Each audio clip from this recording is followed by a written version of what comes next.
Taranto. I am the Vice President of Sustainability for the STO Building Group.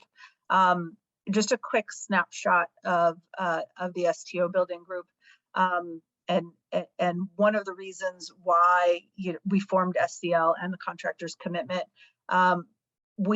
So STO Building Group is a general contractor, construction management firm, family of companies. We have 13 brands throughout our organization.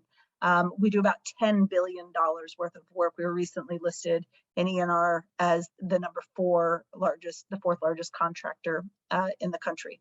What all of this ties to, the reason why we formed the Contractor's Commitment, we know that not all contractors are built the same. Not all contractors are the same size. We can't all compete on the same playing field. So you'll notice we're number 9 in ENR's top green contractors, but that's largely based on the volume of revenue that we do. So smaller, more regional contractors may be doing better green building work than we are, but they're not listed in these databases simply because their revenue isn't comparable to ours. So to that end, we formed the contractors, we formed the Sustainable Construction Leaders Group, which brings together all of the major general contractors in the United States. So we do have players as large as Skanska and Turner and ourselves in the mix. But we also have smaller, more regional contractors. And just a quick shout out, I think some of the local SCLers are on the line here. So Laura, Angie, Keegan, Aaron, and Oliver. I know you guys are out there. Just a quick shout out to you guys, and thank you for being part of the group and making us what we are. And you see Dave right there behind me in my selfie in this shot. So he was definitely a foundational piece of helping us form the Contractor's Commitment as well. A quick overview of the framework. So we don't just, it's not just carbon. It is kind of a holistic framework. So we're dealing with carbon reduction, job site wellness, waste management, water management, and materials. In each one of those 5 categories, we do have a different tier. So depending on sort of where you are in your journey, you may be at the good, better, or best tier. And so if you do decide to adopt the Contractor's Commitment, you need to apply it to at least 30% of the company projects by dollar volume. I'm going to actually save carbon for last. I'm going to do just a quick high-level overview over all the other different segments, and then just kind of like barrel down into carbon, because I know that's what we really want to focus on here for this talk. So job site wellness, you'll see there are different categories in the plan and implement across air, nourishment, fitness, mental wellness, and severe weather exposure. So when you look in that good management practices, we're really just talking about plan implementation for the most part. And when you move into better, you're talking about surveying and also disclosing things more publicly. When we move into waste management, it's quite what you might expect to see across industry standards, diverting certain percentages across the different tiers, maybe with or without considering ADC, stacking on each category, right? So diverting 2 waste streams in the good category, but by the time you get to best, looking to divert 4, those kind of things are part of the waste plan. For water, this is really a lot about pollution prevention and not as much about water conservation. So thinking about making sure that there are pollution mitigation strategies that you are you're resolving to have 0 incidents, fees, and fines, and then also across the disclosure pathway, moving from disclosing internally to building external case studies on some of the work you're doing. Within materials, we recognize as contractors, we have a limited scope of work, but many of the contractors in the SCL also self-perform. So maybe they have small mill workshops like our team at Abbott does, or maybe they're self-performing concrete so that they can control some things within that. And there are also non-spec items as well.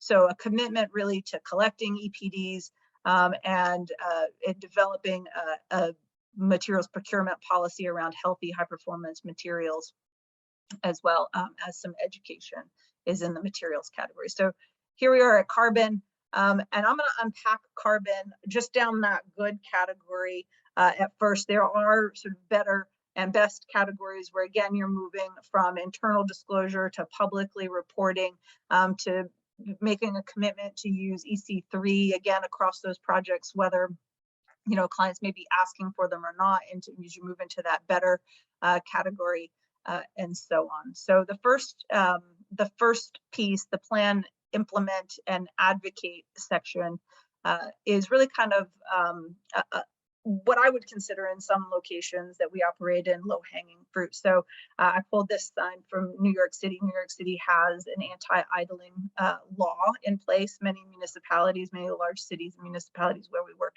do.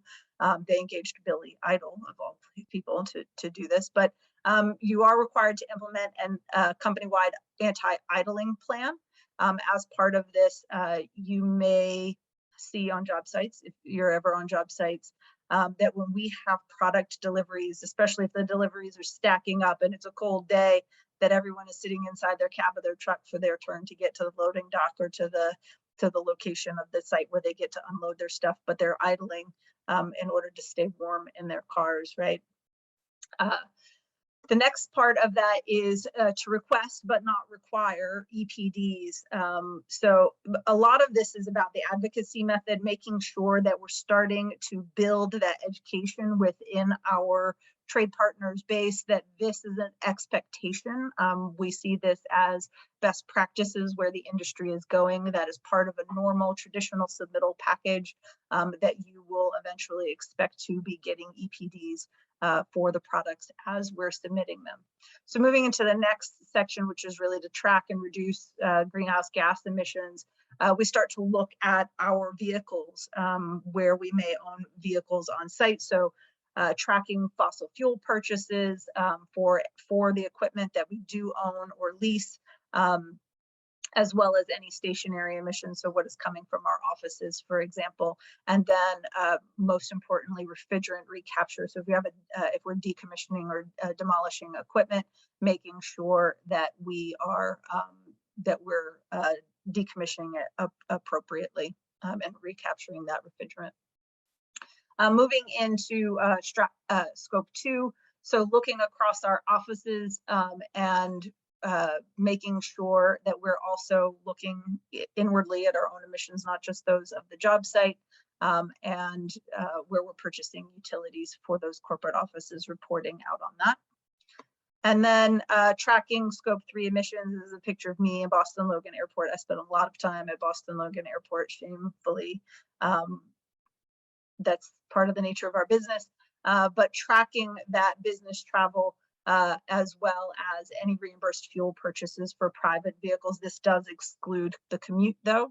We're at this point, we're just saying the commute is what it is, but for any of those business purposes. We are reporting. We do not have a fancy dashboard or database at this point in time. That is a hopeful forward-looking thing. Right now, we just have a really cool Excel spreadsheet.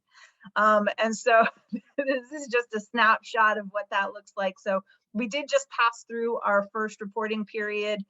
We are still culling through the data, trying to understand what it means, and we are going to, it is anonymized, but we do have a plan to report out our findings in the future. If you are on the call and you're not a contractor and you want to figure out how do I get more people to buy in, that's exactly the question we want you to be asking. So, you know, you are working with contractors, ask them if they've heard of it. Ask them to follow the measures. A great way to do that is start to include it into your Division 1 specification or into RFPs. You know, ask contractors if they are signatory to the contractor's commitment. And then if you have a contractor that you prefer to work with a lot, you know, make a plea to them, introduce them to the contractor's commitment, and see if you can get them to sign on. Right now, we do have quite a few public signatories. Again, these range from regional contractors to large national firms. You see that our Abbott team has signed on for their Los Angeles office. We've got other parts of our brand. Ajax is down in the Southeast, Structure Tone is in New York, but we've also got Stellan there as well. BCCI is out on the West Coast. So, and a few other names that you might recognize as well. And so again, this was a big lift, a task of many people throughout the SCL that all came together. We worked on this for 2 years in order to get to the pilot year, which was last year. And there are about, I want to say at recent count, I think 47 people across at least 30 different companies that are part of the SCL group. So with that, I'm going to hand it back to Dave or answer any questions that others might have.